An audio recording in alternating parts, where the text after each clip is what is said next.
Do you find yourself in a situation where it feels like you can just solve every problem for your ideal client, but all of a sudden your ideal client is anyone who can fog a mirror?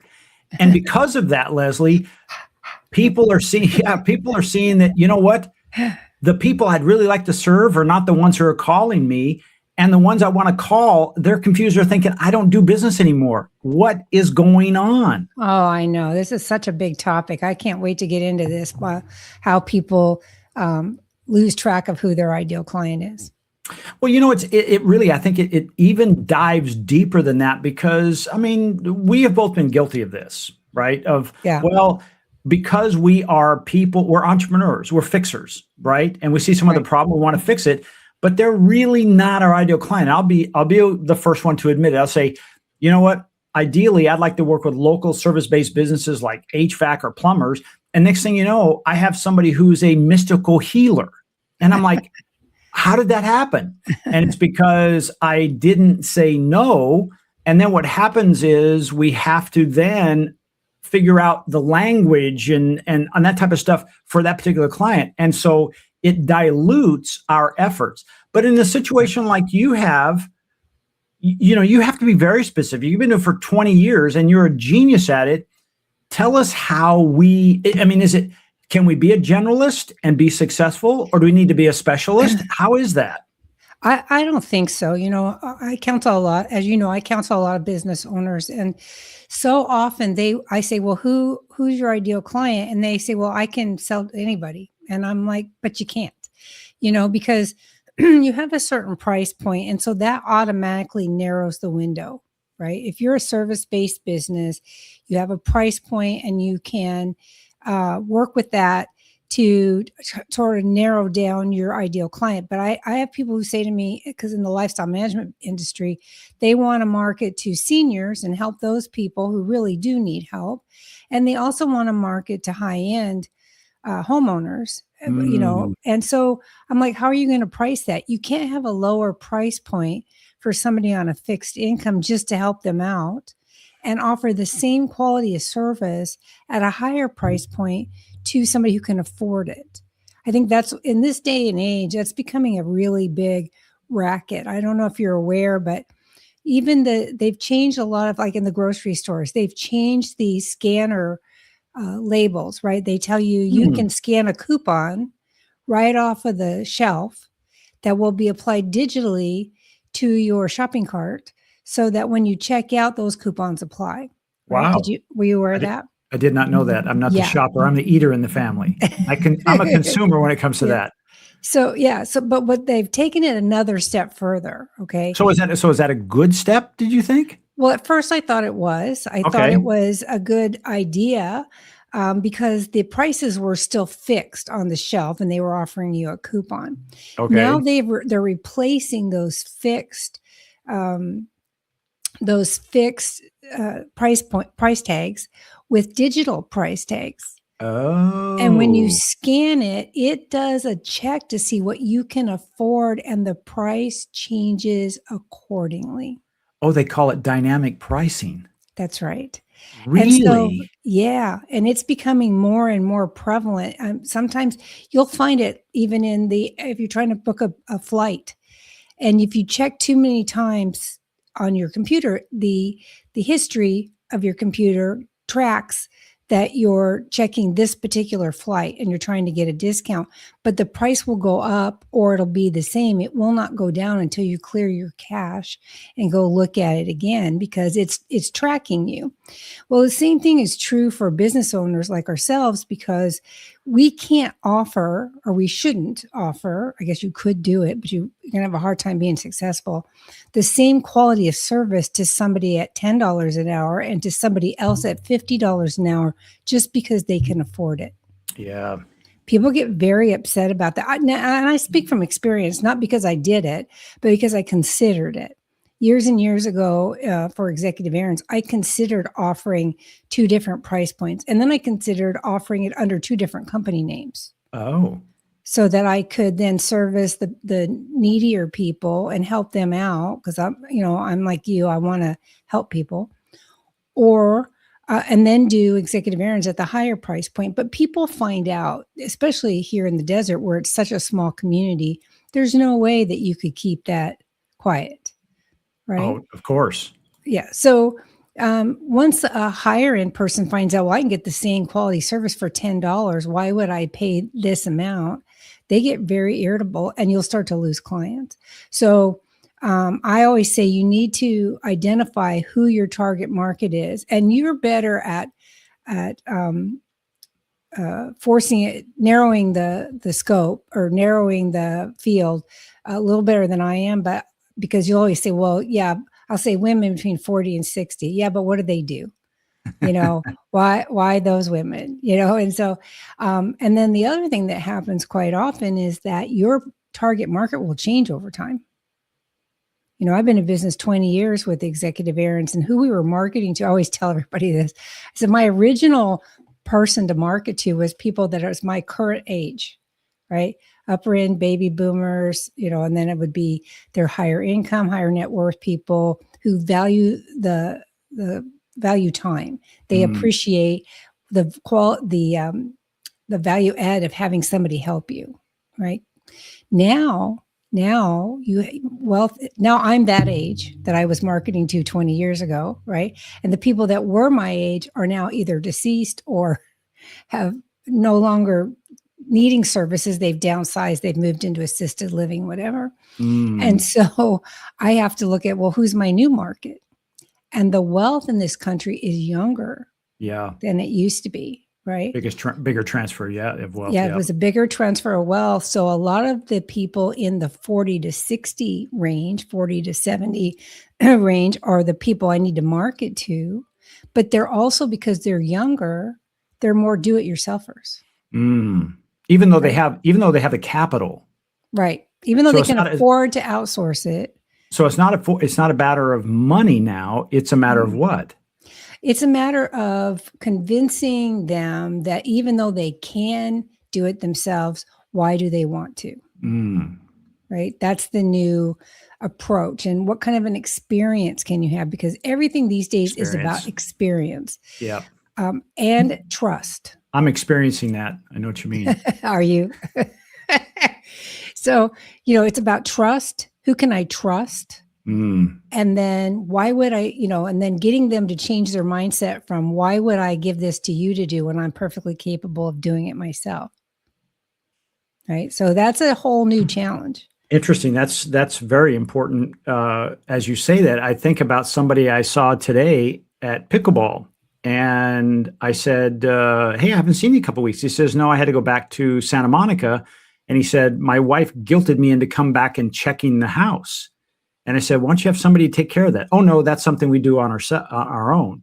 I said, but you could have a service. I said, I have somebody as a friend who has a service. Oh, no, we just always do it ourselves. And they're in that probably 45 to 50-year-old range, right? Your ideal customer. And you're right. There's a thought process there. And so it is. Yeah. And so does it change your marketing messages then? Absolutely. From saving money to interrupting your experience of life? Right. We've had to completely change the way we market and how we approach potential new clients and how we explain our services. It's no longer task-based. We can do this and this and this and this and this, right? And because I'm a general contractor, so we literally can do anything somebody wants. Whether it's changing shelf liner paper or complete home remodel, we could do that. That's not our core competency. Our core competency is taking care of people's homes when they're not here and the preventive maintenance to keep that asset in a good, marketable, quality condition, right? But that doesn't sell anymore. You can't, it just doesn't, it's not persuasive enough.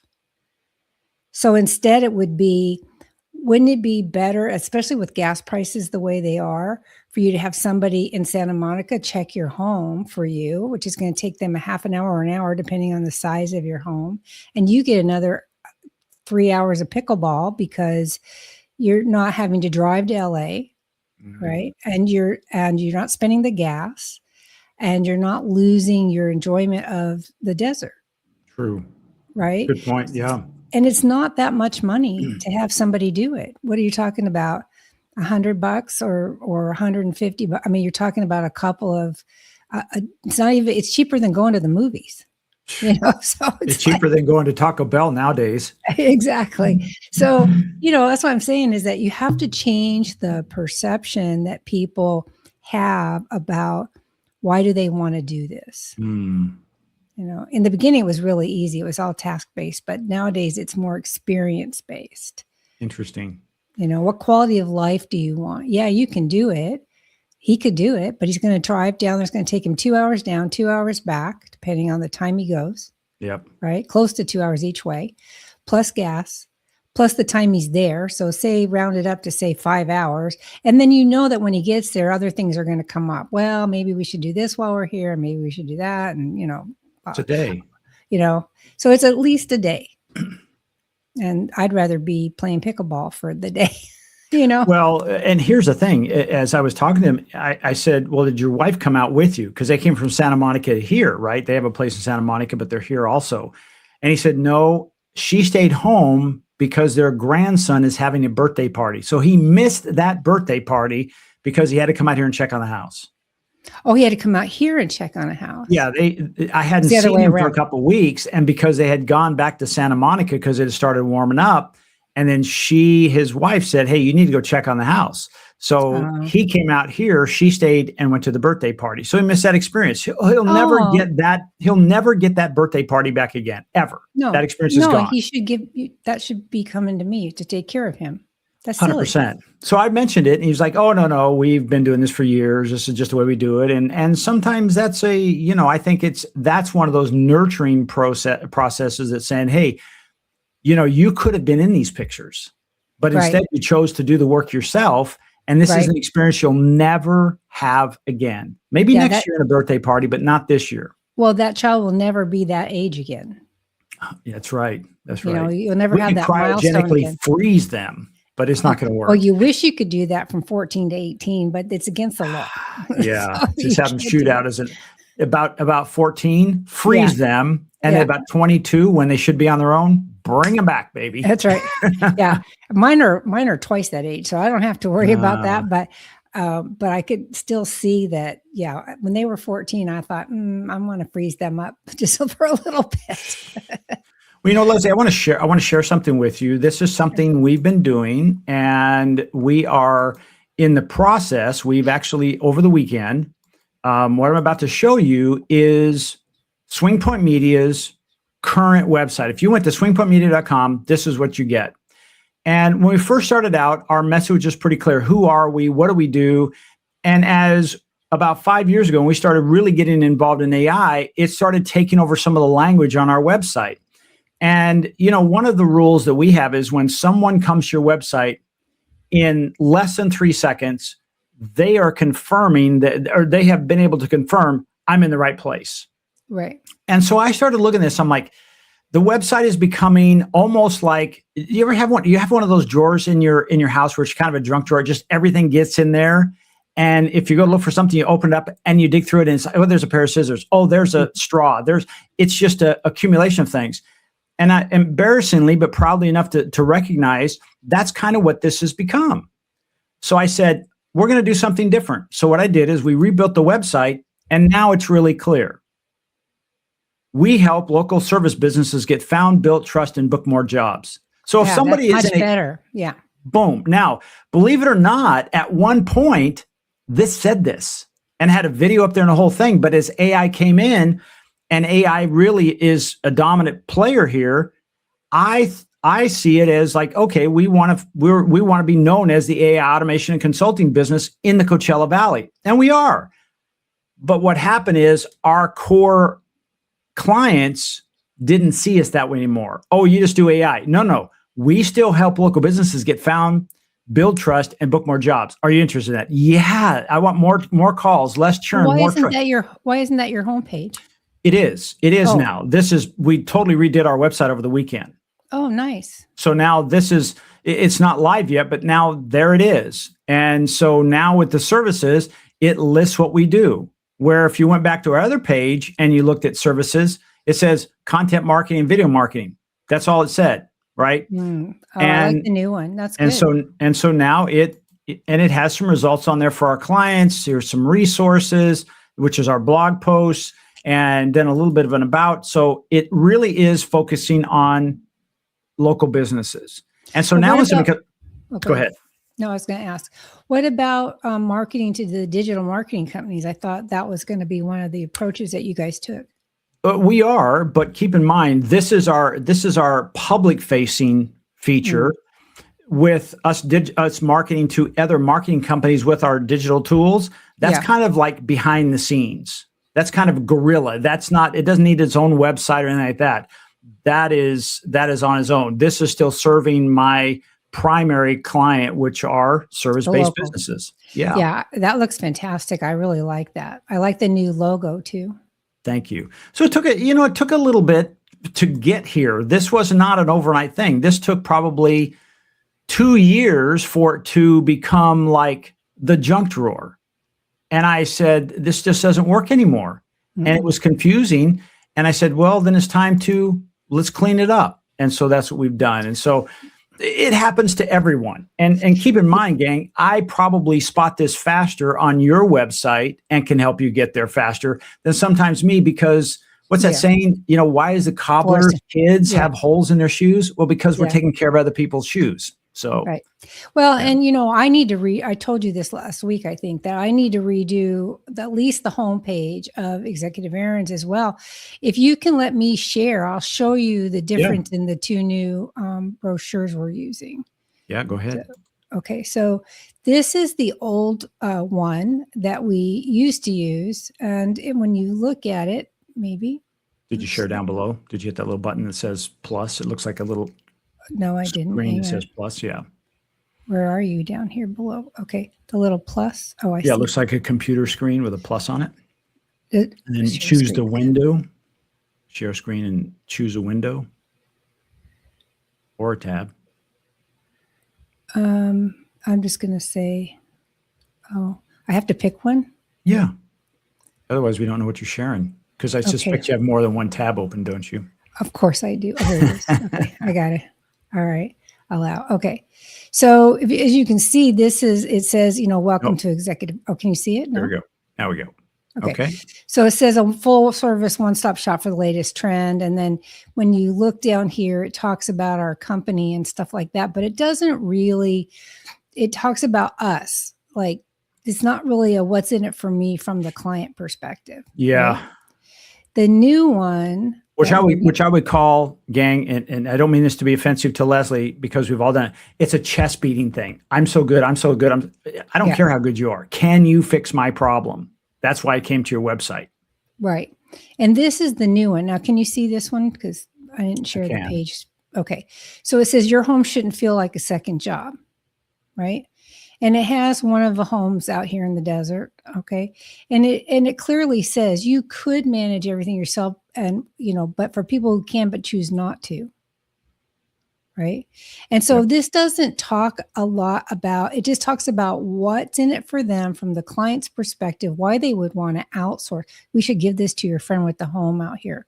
Yeah, exactly.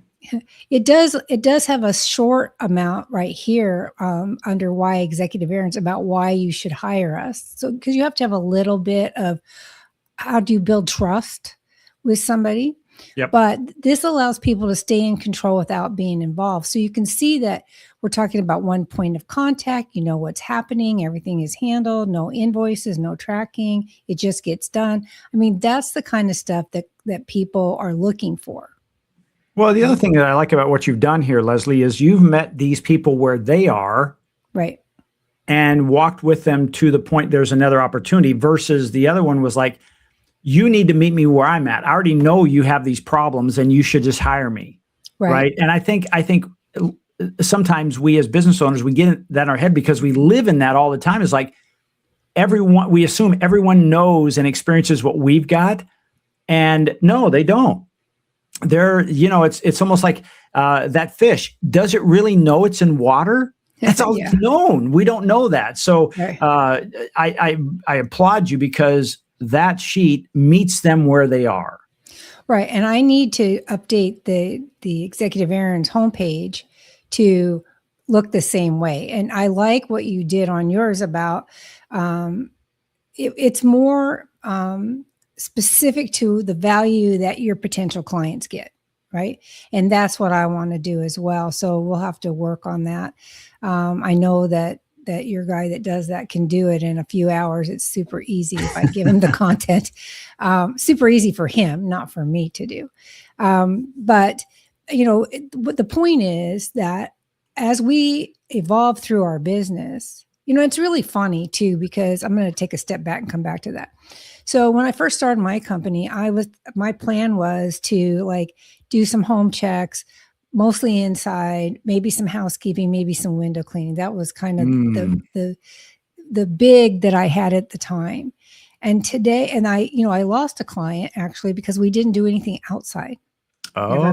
Never occurred to me to do anything outside at the time. I was very naive when I started this company about how this works and what you should really do. And so over the years, I've learned that we now do inside and outside. We created the follow the wall process that's reflected on our website that sets us apart from other similar types of companies.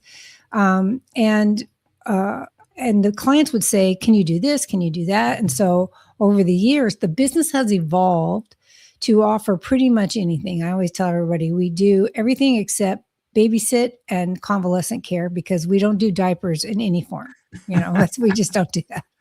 But the point of that is that your business will evolve over time. And you'll offer different service offerings or different, you'll raise your rates, different things will happen, and you'll evolve as a company as you grow. You have to.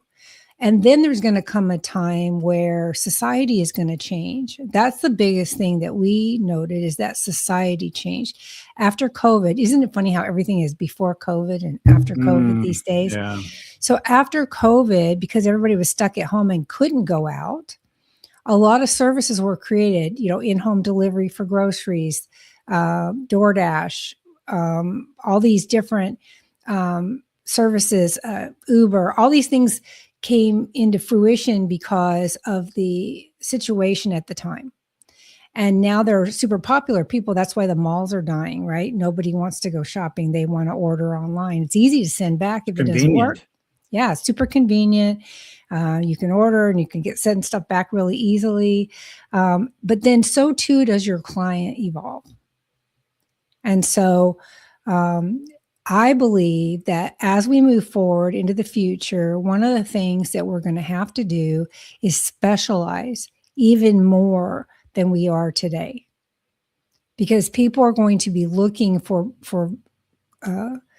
providers that they can trust, and they may have a specific task. We used to do a lot of grocery shopping. In fact, during COVID, we did it for free for people because they couldn't go out, so we would do it.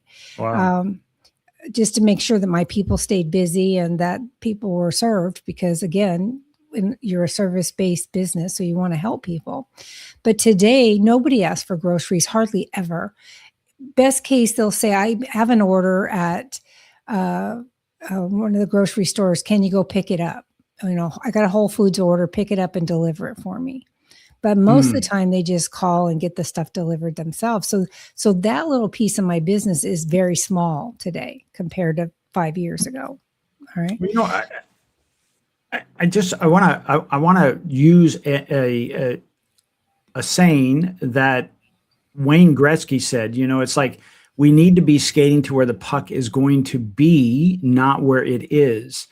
And it sounds like sometimes we are caught where the puck is, and then we have to make a radical change. Yeah. And I'm just wondering, Leslie, is that because we get so busy in our busyness of our work that we don't have that time to step back and say, whoa, let's take a look at the direction. Like I think about what you just said, and I think, wow, you could be an industry disruptor if you did fill this gap in. Like what could we anticipate that, like, the whole thing of marketing is a lot of times the goal is to let people know they have a problem that they didn't even know was a problem. And then we have a solution, right? Like, how many people will drive in from LA and it's on a Friday night because they've been working all week. They get home, or they get to their desert home, and it's 8:30, 9 o'clock at night, and they go to open the refrigerator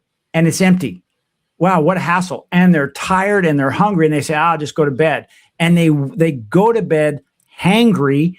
Isn't there a better way? All you have to do is let us know you're coming. And so it almost creates this little thing and the way to do it is just hit the app on your phone. You're already a member. Hit the app on our phone, put it in there, and we'll deliver it and set it up. So when you open up that refrigerator, it has your favorite X, Y, and Z already in there. And it already becomes like, hey, this is where the puck is going. I'm ready for you there. And we do that all the time, but the request to actually go do large shopping is much smaller than it used to be, but we still stock fridges for people coming into town, especially when they're coming from a long distance.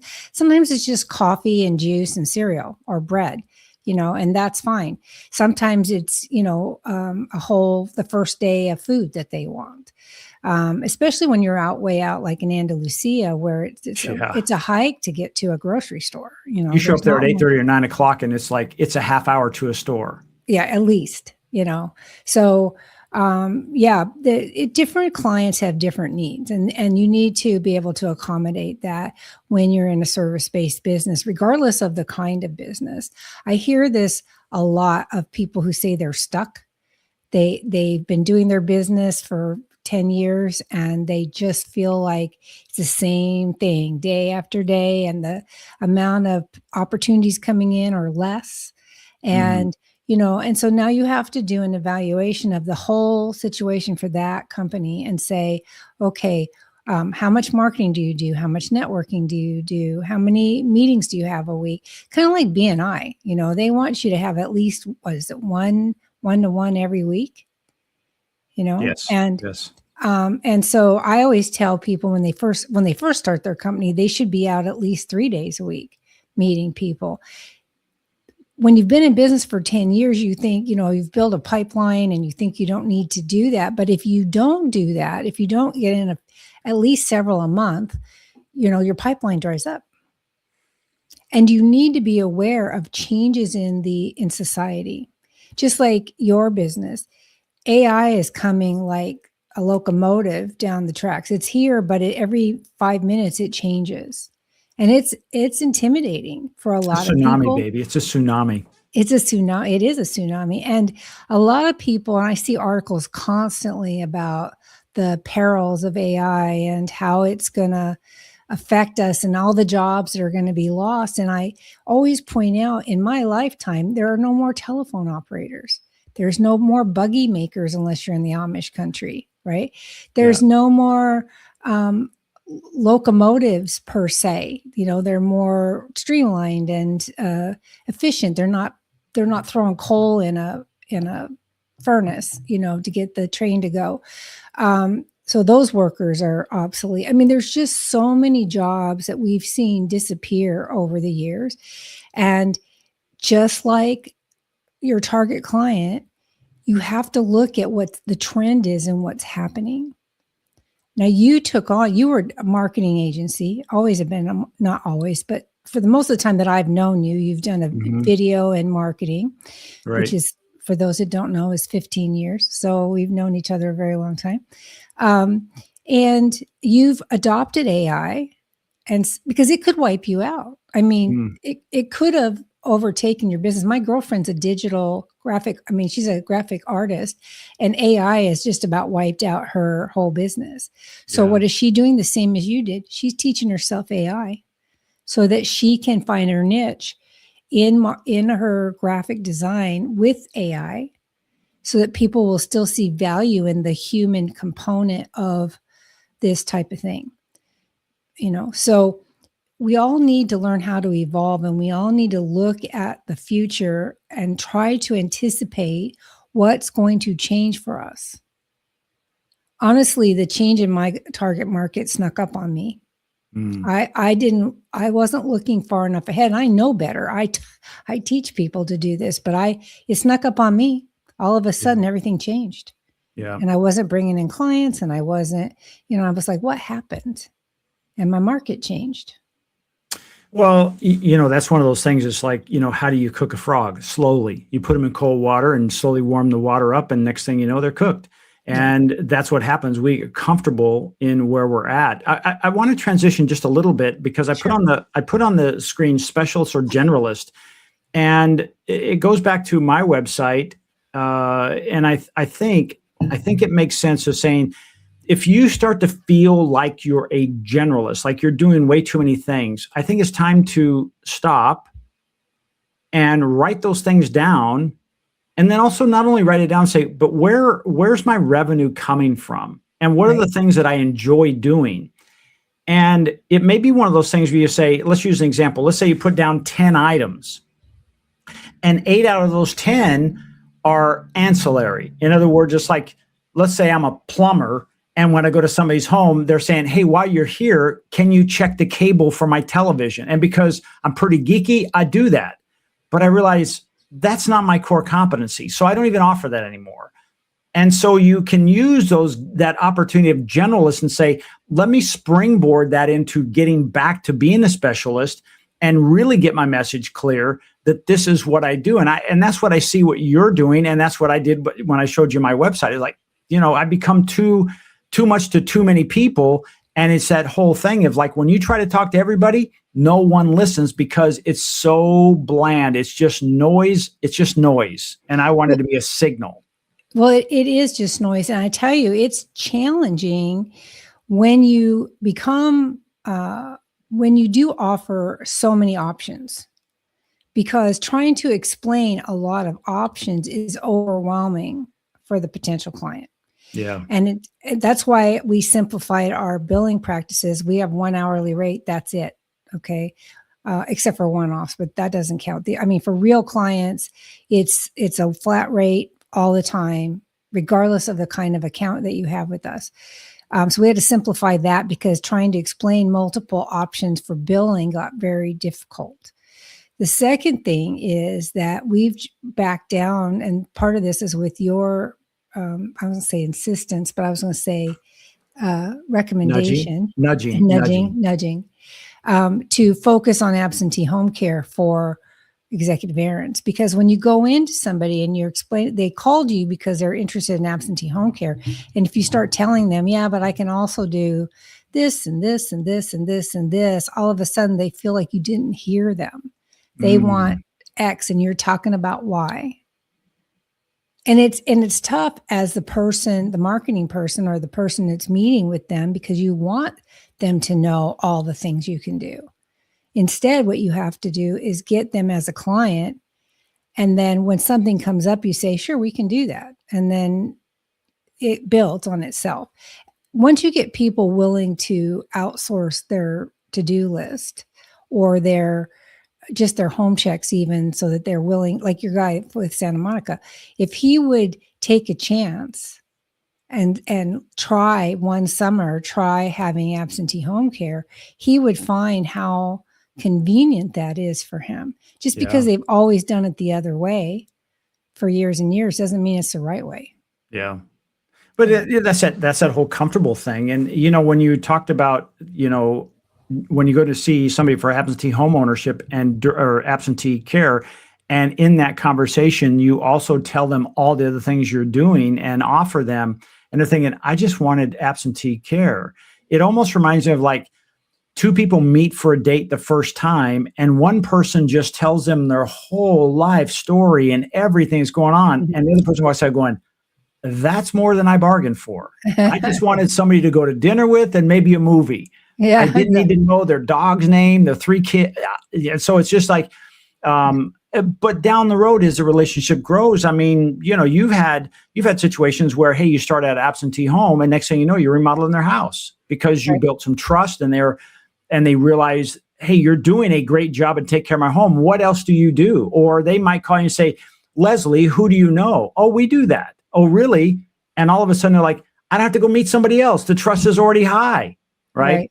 But it started out with that first date of, hey, I was specializing in solving that one thing. So we've actually lost clients because of that. Oh, really? And I don't think of overselling. Overtelling. Yeah. Yeah. I don't think people realize, because you may not even know that's why you lost it. Right. Yeah. But I know for a fact, because I met with this guy. He wanted absentee home care. He was younger, do-it-yourselfer. And they were talking about the remodeling they wanted to do on their house. And I got greedy. I started thinking, oh, we could do that and we could do that. And I was telling him all that stuff. And he finally said to me, look, I was only looking for absentee home care. Ultimately, we didn't get the work. Had I stuck with that, there may have over time come up something to do with that remodeling work. Yeah. Now, this new one I have, I told you I've got an opportunity to do some remodeling at a property in La Quinta. Absentee home checks is not why they called me. So when I told them we also do that, they were like really excited.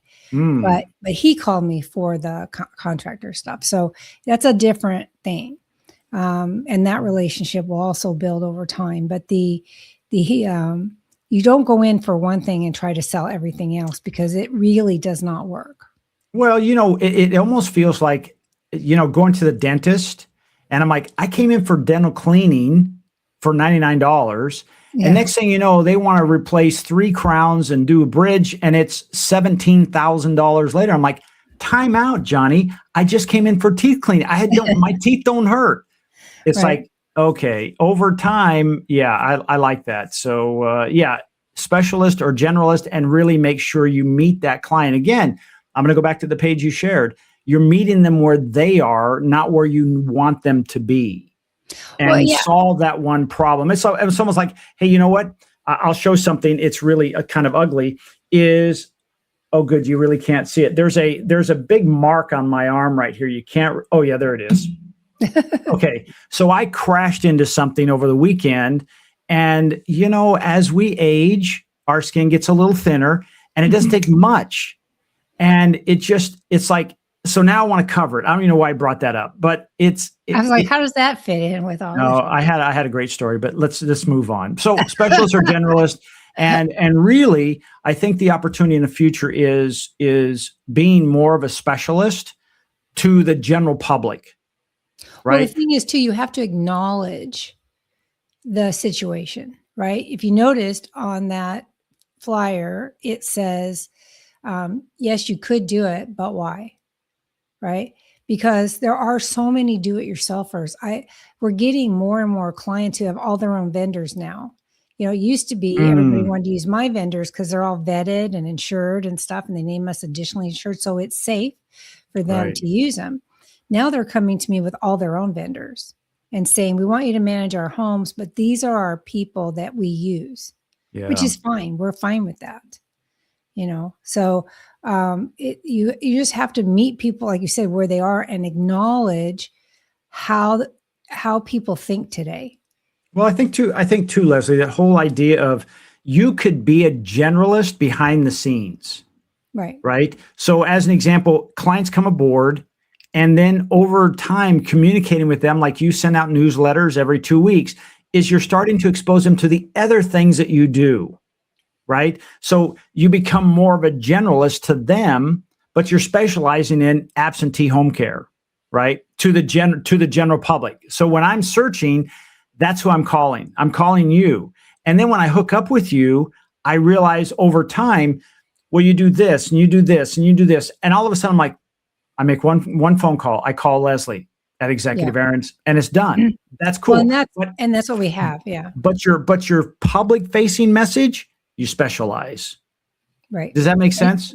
Yeah. And a lot of, I can't emphasize enough how so many business owners, and this is particularly true of people that have been in business for 5 or 10 years, is that they forget to look at, has the market changed? They need to look at that and say, okay, do I need to amend the way I'm doing things? A perfect example is, I think I've updated my website 3 times over 20 years.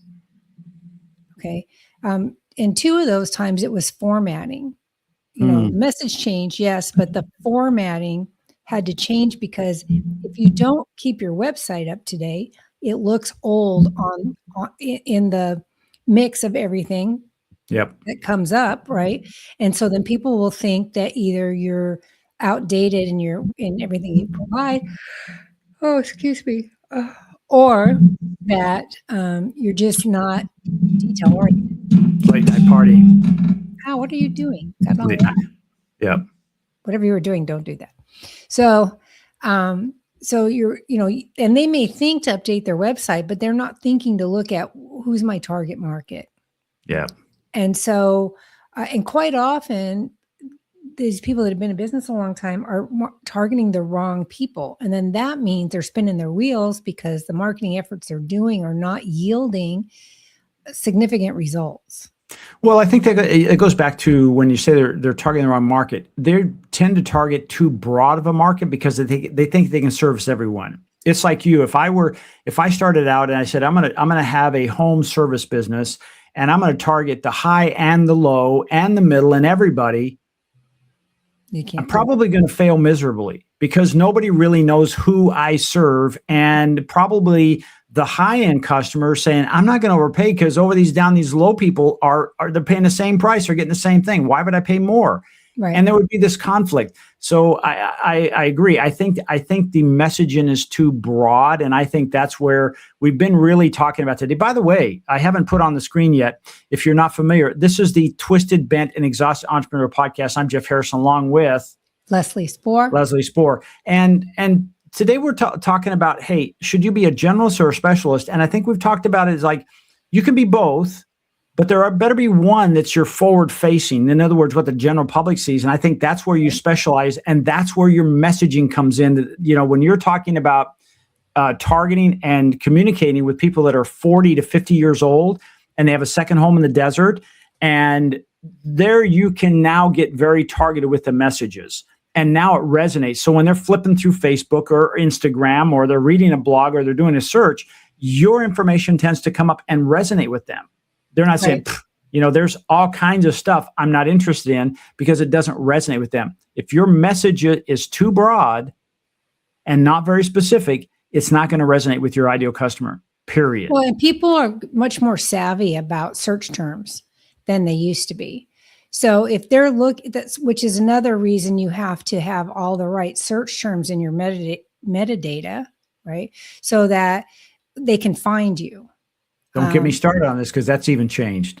I know it has. We're now doing AI instead of SEO, and I'm well aware. I know we're not talking that today, but old message. But you still have to have a presence. You better go to where the puck's going, baby. That's right. And today that's AI, and so you have to get your business.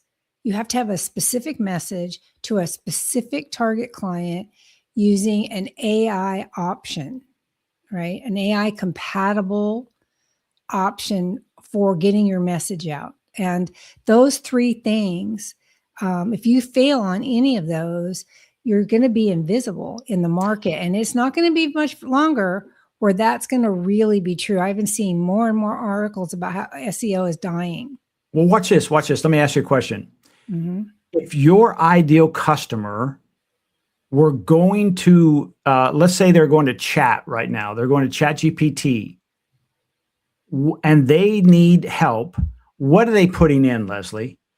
They're putting in home checks or home care or... Time out. I think they're doing more. We're talking about ChatGPT.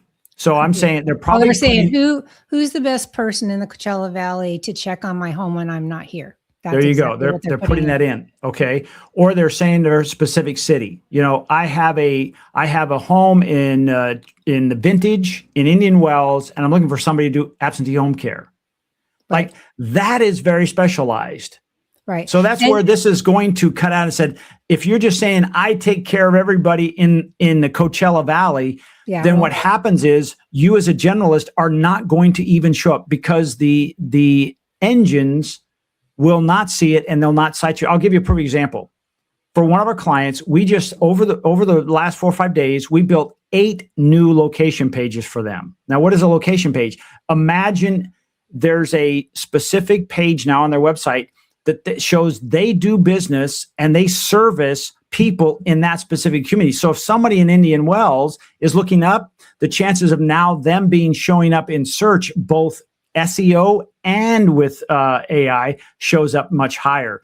That's a whole different program. But the point is, yes, if you do not have specific type of messaging and you're very general, the sand is shifting under your feet, and you're going to wake up and you've got sand up to your knees and water up to your neck. You don't stand a chance.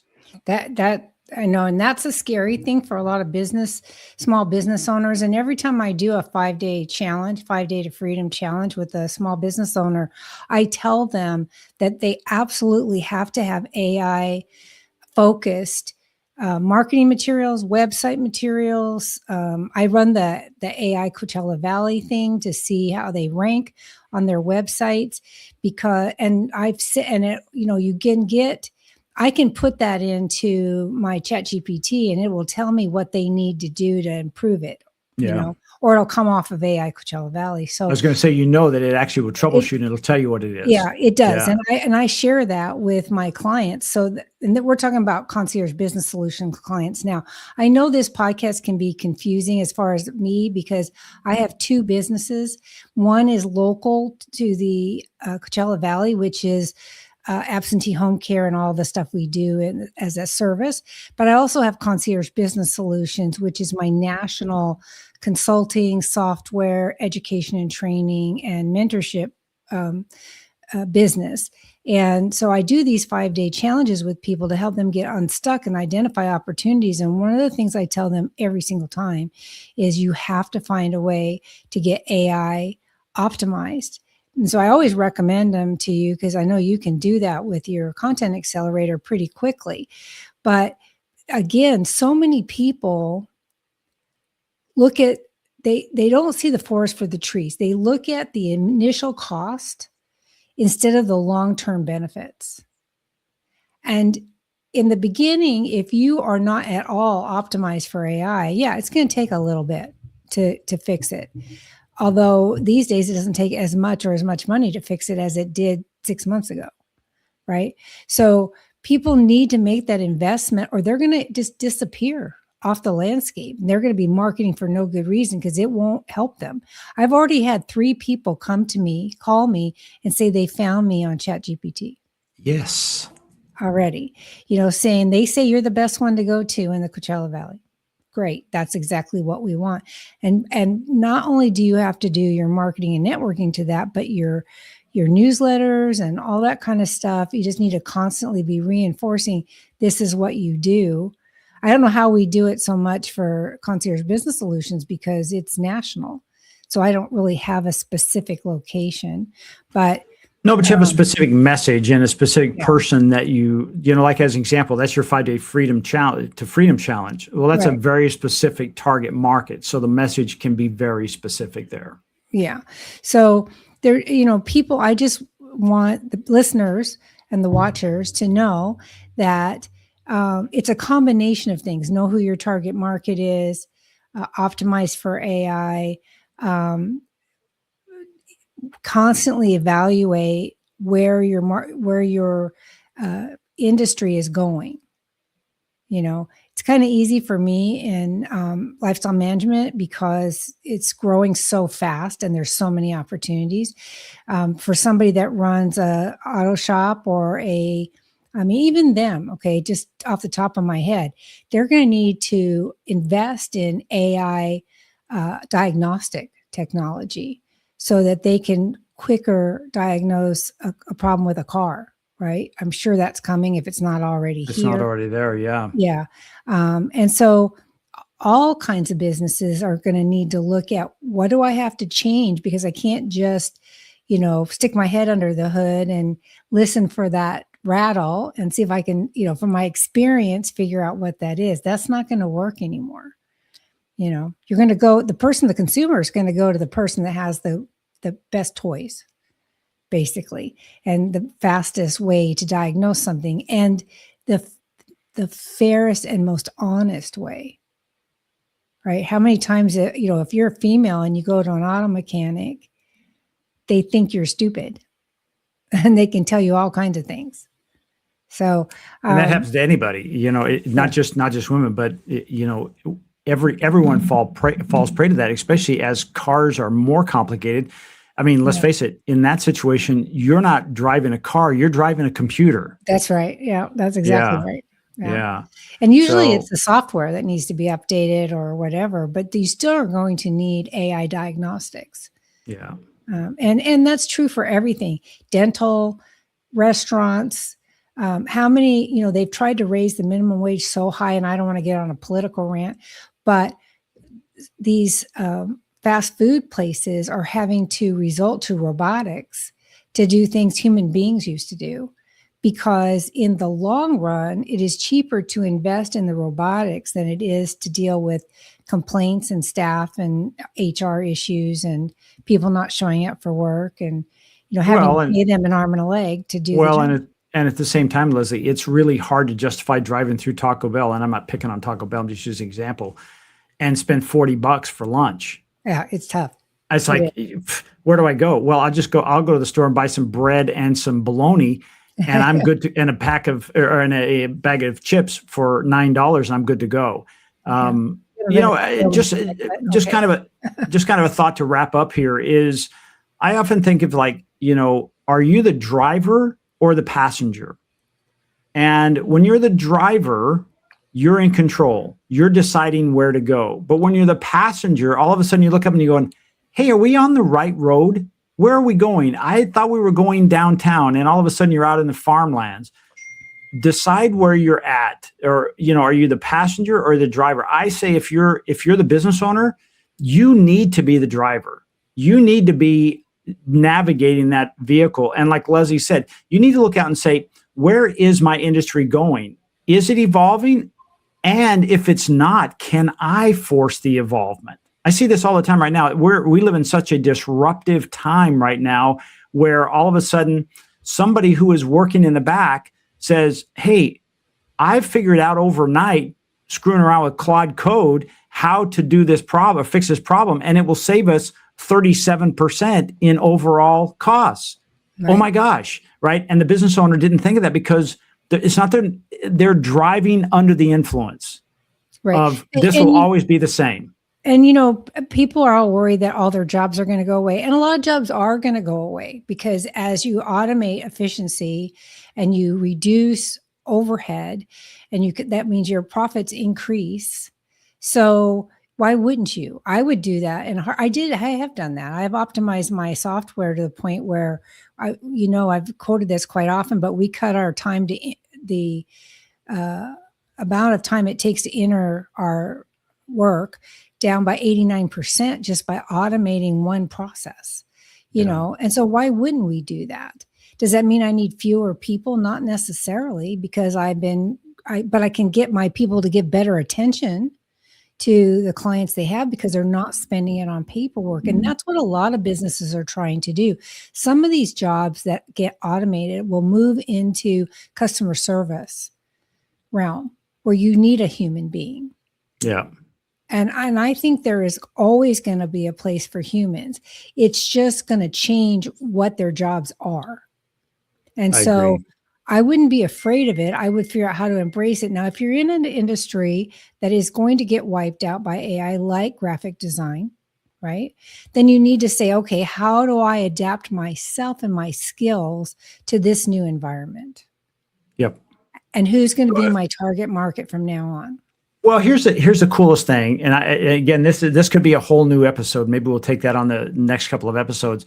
But if you already have a tremendous depth of knowledge, and I'm going to use your graphic artist as an example, and now you weave in AI, you're going to see things that other people don't. Like, as an example, if I'm just in AI, I don't see all those things that the graphic artist sees, and vice versa. But when you put them together, oh my gosh, it becomes like, well, I can do this. I can do this. I mean, I'm doing things right now that, quite frankly, it doesn't replace my video creators or my videographers or my editors. It allows them to do more in a short period of time. So actually, because they get paid per, they can do more of these videos at a higher quality. So actually, they actually get a bump in pay and they don't have to do as much editing because of the technology that I've said, Right. oh, I live in both worlds. What if we put them together? Can we do this? And we did it over the weekend. It's freaky good. I'm excited about that. and so I think if you look back in history, I challenge you. So if you're watching history and going, yeah, but I want you to look back in history and say, every time we've had some kind of a big shift, we've gone from on the farm to working in town. We've gone from in town to working industrial. We've gone from industrial to net, and now we're into AI. That every one of those, and remote working. Yeah, and every one of those, there's been an evolution, and there has been a job reduction, but there's always been an increase in jobs that we never thought possible, and they actually get paid more. So I think you can take the utopian or you can take a dystopian. I like the one that says, hey, I want to be positive, but I don't want to be blindly positive. Right. And so, Leslie, this has been a good conversation today. I hope it makes sense to those people watching today. It's a little different. Leslie, in our last group of, she said, hey, let's just have a conversation. I'm like, yeah, okay, but I want to make sure people are still learning. She says, let's have a conversation. I'm like, okay, here we are. So we had a conversation about should it be a specialist or generalist? The answer is yes, but one is to your forward facing, who you show the public you are, and the other is to your client. Right. Yeah. And I want to kind of leave this with the idea that people can lose their enthusiasm over time. And I think part of that loss of enthusiasm for the business that they've created comes from the stagnation of the creative process. Because when you first start your business, you're creating the website and the marketing materials, and you're meeting new people, and pretty soon it becomes routine. I'm doing the same things every day, right? And then you start to go, well, this is like a job. I mean, I'm doing the same thing. It's not fun anymore. Well, you have to find the fun in it. Create new services, or look at the market. What can I do? What problem can I solve? It's always find a hole and fill it, right? It's always find an opportunity, find a problem and solve that problem. And I kick myself because over the years, I have seen many opportunities for problem solving in lots of different avenues, and got talked out of them. And then somebody else came along and did them. I mean, lots of them. The most recent one was, and this was about 4 years ago, maybe 5 years ago, I went to a friend of mine who is a programmer, and I said, I would really like to do an app that consolidated all of your subscription services, because it drives me crazy. I can't keep track of my subscriptions. That people are now combining back, like Hulu and Disney are together, and all these different ones. I found out this weekend, as a matter of fact, that I was paying, I got a notification that I had something that was renewing, and it was $71 a month. Whoa. Okay. Yeah, okay. $71 a month. And then I looked, and I had this other app, similar thing, that was $25 a month. So for the two of those, I was paying $100 a month. And it turns out when I went to the $25 a month one, it had the option to have the two of those bundled together for $29 a month. Oh my God. So I canceled one, bundled them together. So now I'm paying $4 extra a month for what I was paying. I'm paying $30 a month instead of $100 a month. Smart. So 5 years ago, I wanted to create an app that would do that. And I was told by the programmer, oh no, that's going to be way too hard. All the algorithms change, all the way these sites, they combine all the time and change all the time and blah, blah, blah. And so I let it go. And now look, you got Rocket Money. You've got, there's like 3 or 4 other ones that are out there that do this. And you just plug it in, and you don't even have to, you just hit one button and it cancels for you and get your refund, even if you don't know your password. I need that link. There's a bunch of them now. Finello is another new one that just came out, Finelo. So I haven't tried that. I just know it's there. By the way, Finello is not a sponsor of this program. Just put that out there real quick. Oh yeah, nobody sponsors our program, which we wish they did, but they don't. If you'd like to sponsor Twisted, Bent, and Exhausted, we would love to talk to you. So the point is that you can look into the future and see a problem. You know what else was another problem I had this idea for was being able to scan my closet and have the app tell me what outfits to put together, because I am terrible at combining things, right, for clothes. And so now there's apps out there that aren't doing that quite yet, but they will.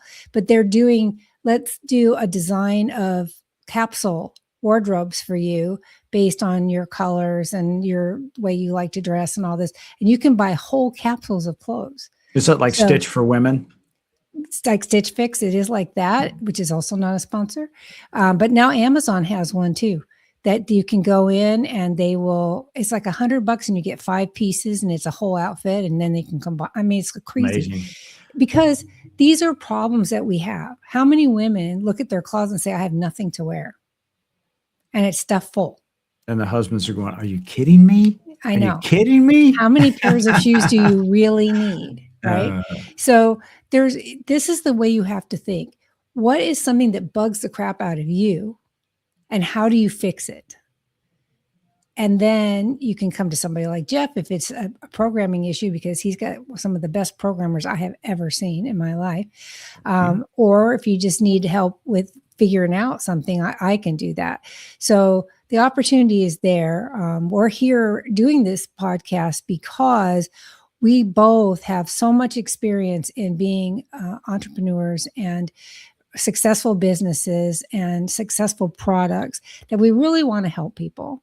And we're sharing our pain so that you don't have to go through quite so much. That's kind of the whole point of Twisted, Bent, and Exhausted, right? We're all that way at some point or another when we're small business owners.